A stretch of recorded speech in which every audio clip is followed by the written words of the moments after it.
Hello friend, आज हम लोग क्लास 10th के टर्म 1 का क्विक रिवीजन मैथ्स का करेंगे। पहला चैप्टर है रियल नंबर, जिसको हिंदी में बोलते हैं वास्तविक संख्या। बेसिकली वास्तविक संख्या या रियल नंबर दो प्रकार का होता है। एक का नाम रेशनल नंबर है, दूसरा का नाम है इरेशनल नंबर। जिसको रेशनल नंबर को बोलते हैं हिंदी में परिमेय संख्या, इसको बोलते हैं अपरिमेय संख्या। अब रेशनल नंबर में दो तरीके का पढ़ना है। एक, अगर p/q के फॉर्म में रहेगा तो नीचे वाले नंबर को चेक करेंगे। नीचे वाला फॉर्म मतलब जो डिनोमिनेटर जो पार्ट होगा, अगर 2 के पावर m या 5 के पावर m या दोनों का कंबाइंड फॉर्म रहेगा तो हमेशा क्या कहलाएगा, शांत दशमलव। अगर डिनोमिनेटर का पार्ट जिसको हर बोलते हैं, अगर हम एलसीएम करते हैं मतलब फैक्टर करते हैं, अगर वह फैक्टर 2 के पावर m या और 5 के पावर m या कंबाइंड अगर आता है मतलब साथ में आता है, तो हमेशा जो फॉर्म आएगा वो क्या कहलाएगा, टर्मिनेटिंग आएगा। क्या आएगा, टर्मिनेटिंग, जिसको हिंदी में बोलते हैं शांत दशमलव। अगर इसके फॉर्म में नहीं आता है, 2 और 5 के अलावा कोई अदर नंबर आता है तो चला जाएगा अशांत अनावृत्ति, जिसको बोलते हैं non terminating and non occurring, जिसको हिंदी में बोलते हैं अशांत अनावृत्ति।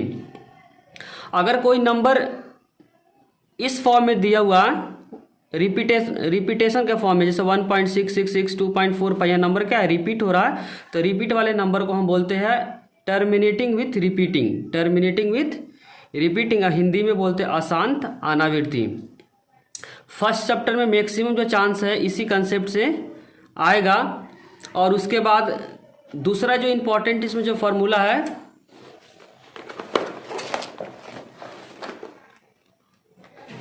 HCF मल्टीप्लाई LCM इक्वल में प्रोडक्ट ऑफ 2 नंबर। इसमें क्या रहेगा, 2 नंबर दिया रहेगा, HCF भी दिया रहेगा और LCM फाइंड करने के लिए हो सकता है दे दे या 2 नंबर दे देगा, बोलेगा कि उसका HCF और LCM क्या करे, फाइंड करे। इसी दोनों कंसेप्ट से मैक्सिमम चांस है टर्म 1 में आएगा। नेक्स्ट जो टॉपिक है यूक्लिड विभाजन परिमेय, जिसका फॉर्मूला होता है a इक्वल में BQ प्लस R। R जहाँ पे होता है R, जिसको बोलते हैं रिमाइंडर, R यहाँ पे होता है रिमाइंडर, जिसको हिंदी में बोलते हैं शेषफल।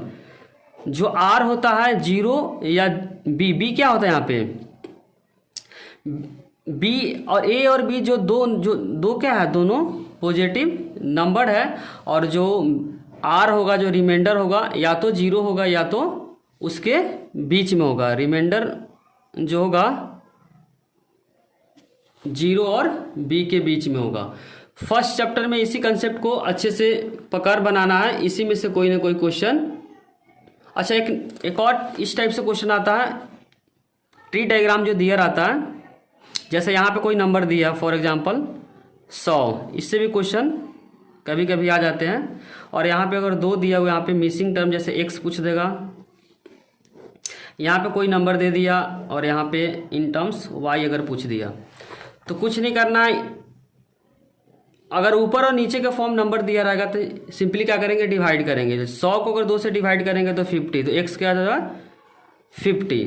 नीचे से अगर ऊपर की तरफ जाएंगे तो याद रखना कि मल्टीप्लाई करेंगे, ऊपर से नीचे की तरफ अगर दिया रहेगा तो हमेशा डिवाइड करेंगे। अब जैसे यहाँ y मिसिंग है तो नीचे और ऊपर का नंबर अगर गिवन है, नीचे का फाइंड करना, तो हमेशा क्या करेंगे, डिवाइड करेंगे। तो 50 का तो क्या आ जाएगा 25। यहाँ पे अगर कभी कभी पूछता है x प्लस वाई, बच्चा टिक करके x का भी ऑप्शन दिया रहेगा, y का भी दिया रहेगा, लेकिन पूछा क्या है x प्लस वाई, तो x का रिजल्ट कितना है 50, तो 50 रखेगा, y कितना 25, तो करेक्ट आंसर उसका हो जाएगा 75।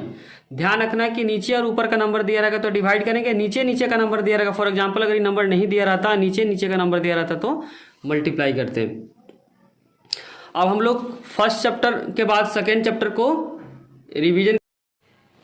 अब हम लोग स्टार्ट करेंगे पोलिनोमियल, जिसको हिंदी में बोलते हैं बहुपद, जिसका जनरल फॉर्म होता है an x के power n, an minus 1 x के पावर n, इसी तरह से बढ़ते चला जाएगा। जब n का मान अगर 2 हो जाएगा, मतलब पावर अगर 2 हो जाता है इस फॉर्मेट में, ax square plus bx plus c अगर इक्वल में 0, इसको बोलते हैं द्विघात बहुपद। द्विघात का मतलब होता है 2, जिसका पावर अगर 2 हो जाता है उसको बोलते हैं द्विघात बहुपद, इंग्लिश में बोलते हैं क्वाड्रेटिक पोलिनोमियल। अब बच्चों याद करना कि जितना पावर रहेगा उतना ही क्या होगा, एक्स का रिजल्ट आएगा। तो एक्स का जो 2 रिजल्ट आएंगे, क्योंकि पावर कितना है, 2 है, तो एक रिजल्ट को बोलेंगे अल्फा, दूसरे को बोलेंगे बीटा।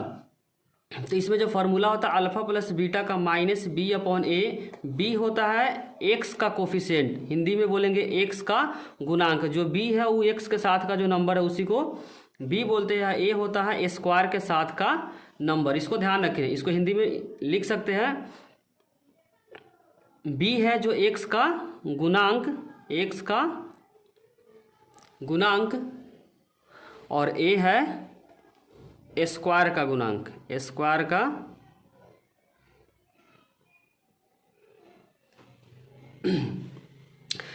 सम, इसको इंग्लिश में बोलेंगे sum of the zero polynomial, जिसका फॉर्मूला होता है माइनस बी अपॉन ए। एक दूसरा फॉर्मूला होता है alpha into beta c upon ए। सी जो होता है अचर पद और ए होता है स्क्वायर का गुणांक, एक्स का स्क्वायर का गुणांक का मतलब होता है कोफिशिएंट। इसमें 2 बेसिक फार्मूला है जो याद रखना। तीसरा कभी कभी क्या कर देता है, अल्फा बीटा दे देता, पूछता है कि द्विघात बहुपद क्या होगा, क्वाड्रेटिक पोलिनोमियल क्या होगा। इसमें क्या होगा, इसमें क्वाड्रेटिक इक्वेशन दिया रहेगा, क्वाड्रेटिक पोलिनोमियल दिया रहेगा। इसमें पूछेगा शून्यकों का योग मतलब सम ऑफ द जीरो पोलिनोमियल, या पूछ सकता है प्रोडक्ट ऑफ जीरो पोलिनोमियल। लेकिन रिवर्स भी पॉसिबल है कि जब अल्फा बीटा अगर दे देगा तो पूछेगा कि क्वाड्रेटिक पोलिनोमियल क्या होगा।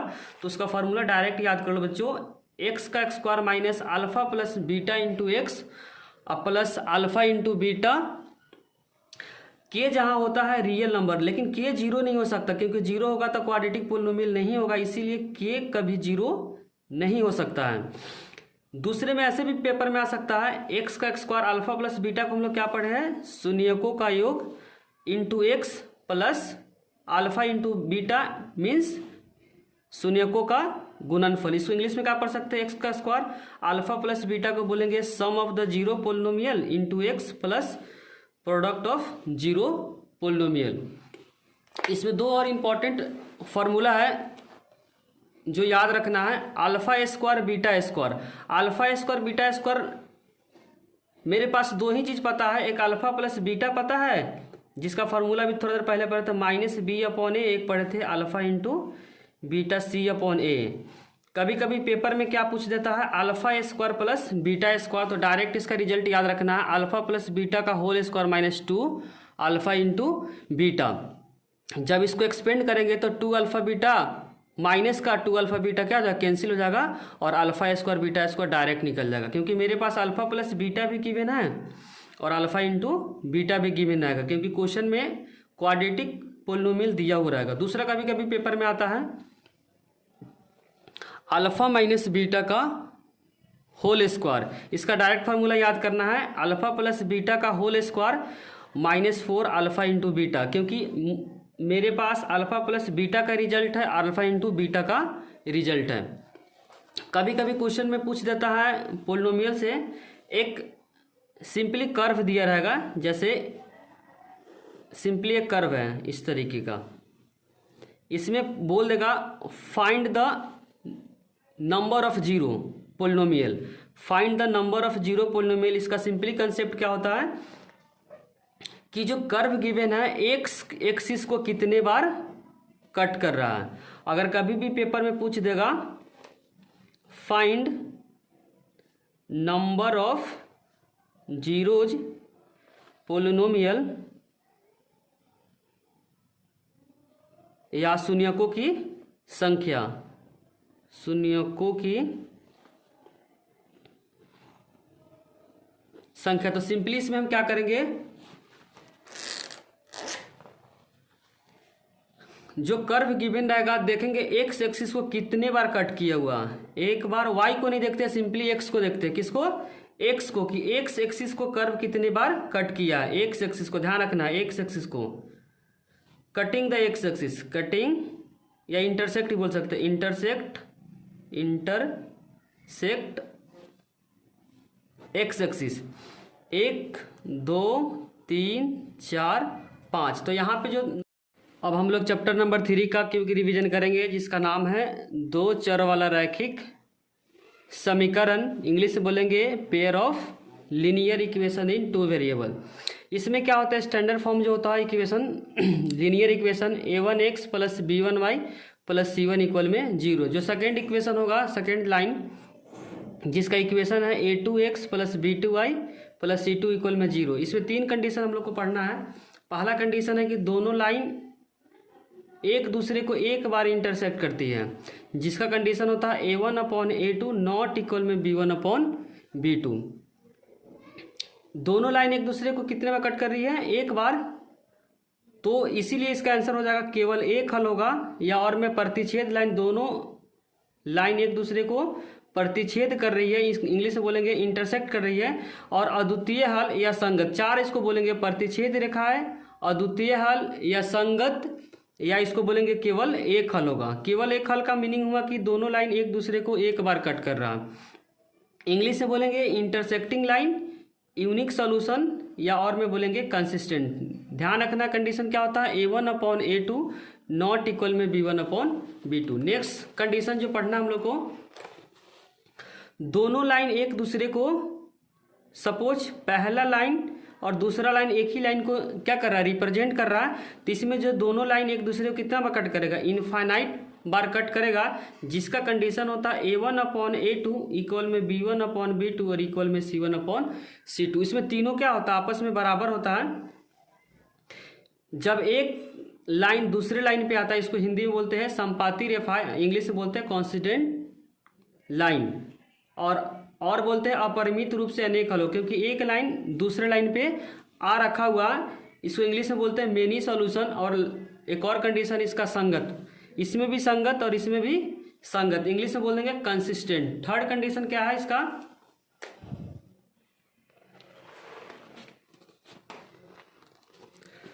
दोनों लाइन आपस में क्या हो, समांतर हो, जिसको बोलेंगे पैरेलल लाइंस, जिसका कंडीशन होता है a1/a2 इक्वल में b1/b2 और नॉट इक्वल में c1/c2। जब दोनों लाइन एक समांतर रहेगा तो कभी भी एक दूसरे को कट नहीं करेगा, इसीलिए बोलते हैं नो सॉल्यूशन। जब लाइन एक दूसरे को कट नहीं करेगी तो कंडीशन क्या होगा, नो सॉल्यूशन। इसको बोलेंगे समांतर रेखाएं या पैरेलल लाइंस, या इसको बोलेंगे एक और नाम से असंगत, और इंग्लिश में बोलेंगे इनकंसिस्टेंट। ध्यान रखना कि पहले और दूसरे में संगत होता है, इनकेस कंसिस्टेंट होता है, जबकि लास्ट वाले में इनकंसिस्टेंट होता है। नेक्स्ट जो इंपॉर्टेंट टॉपिक है, बोट का जो कंसेप्ट है, इसमें हम बोट वाले कंसेप्ट में क्या मानते हैं, नाव वाले क्वेश्चन को स्थिर जल में चाल को मानते हैं x किलोमीटर, जबकि धारा की चाल मानते हैं y किलोमीटर। इंग्लिश में इसको बोले, इसको ध्यान रखना है, speed of boat in still water x kilometre per hour, speed of stream y kilometre per hour. अब इसमें केसेस क्या हो सकते हैं, जिधर नाव जा रही है उसी डायरेक्शन में अगर वाटर का मूवमेंट है तो उसमें क्या होगा, सपोर्ट मिलेगा। उस केस में जो स्पीड होगा क्या हो जाएगा, बढ़ जाएगा, जिसको बोलते हैं धारा के अनुकूल। अनुकूल का मतलब होता है जिस डायरेक्शन में वाटर का मूवमेंट है उसी डायरेक्शन में क्या है, नाव जा रही है। उस केस में क्या होगा, स्पीड बढ़ जाएगा। बढ़ना मीन्स दोनों का क्या होगा, ऐड हो जाएगा स्पीड। धारा के प्रतिकूल में जो स्पीड होगा क्या होगा, माइनस हो जाएगा। इस केस में जो होता है, जिधर वाटर का मूवमेंट होता है उसके अपोजिट डायरेक्शन में नाव आती है, इसी वजह से इसमें जो स्पीड होगा क्या हो जाएगा, माइनस हो जाएगा। और इसमें टोटल टाइम हमेशा क्वेश्चन में गिवन रहेगा, इस टाइम डाउन स्ट्रीम का और अप स्ट्रीम का दिया हुआ रहेगा। तो टाइम का फॉर्मूला यूज करेंगे, एक बार यूज करेंगे अप के लिए, तो अप में डिस्टेंस गिवन रहेगा, स्पीड ये वाला यूज करेंगे अप का। अप में क्या होता है माइनस, और डाउन में टाइम का जो फॉर्मूला होगा डिस्टेंस उसमें लेंगे डाउन का, और स्पीड लेंगे प्लस वाले। उसके बाद दो कंडीशन इसमें दिया रहेगा, उसके बाद हम क्या करेंगे, एलिमिनेशन मेथड से एक्स वाई का रिजल्ट को फाइंड कर लेंगे। नेक्स्ट इसमें इंपॉर्टेंट जो टॉपिक है,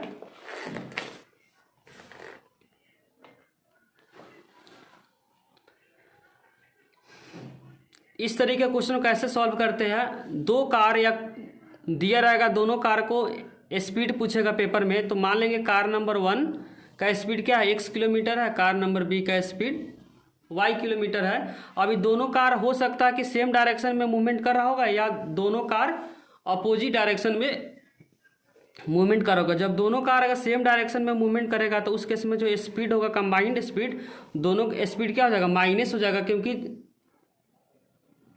सेम डायरेक्शन में होगा तो स्पीड क्या हो जाएगा, माइनस हो जाएगा। लेकिन जब अपोजिट डायरेक्शन में होगा तो स्पीड क्या हो जाएगा, प्लस हो जाएगा, क्योंकि अपोजिट डायरेक्शन में जल्दी क्या हो जाएगा, दोनों एक दूसरे से मिल लेगा, बल्कि जो सेम डायरेक्शन में होगा तो टाइम ज़्यादा लगेगा। तो ध्यान रखना कि सेम डायरेक्शन में जो स्पीड होगा कंबाइंड स्पीड माइनस होगा, जबकि अपोजिट डायरेक्शन में प्लस होगा। फिर से सब टाइम दिया रहेगा, इस टाइप से क्वेश्चन में टाइम दिया हो रहता है। टाइम का फॉर्मूला आएंगे, अगर सेम डायरेक्शन रहेगा, डिस्टेंस गिवन रहेगा और स्पीड यहाँ से फाइंड करेंगे। सेम डायरेक्शन का स्पीड x माइनस वाई और अपोजिट डायरेक्शन का स्पीड x प्लस वाई। इसमें जो नेक्स्ट इंपॉर्टेंट जो टॉपिक है एज का, जब भी एज का क्वेश्चन आएगा तो हमेशा मानेंगे प्रेजेंट एज को x ईयर, और आफ्टर बोले या हिंदी में बोले बाद या पश्चात, तो उसमें जितने ईयर्स बाद बोलेगा उसमें करंट एज में मतलब प्रेजेंट एज में उतने ईयर्स को ऐड कर देंगे। जबकि अगर बोलेगा क्वेश्चन में पूर्व या पहले, तो प्रेजेंट एज में हम क्या करेंगे, माइनस करेंगे। इसके बाद हम लोग क्विक रिवीजन करेंगे ट्रिग्नोमेट्री का। अगर वीडियो अच्छी लगी हो तो लाइक कमेंट और सब्सक्राइब करना चैनल को ना भूलें।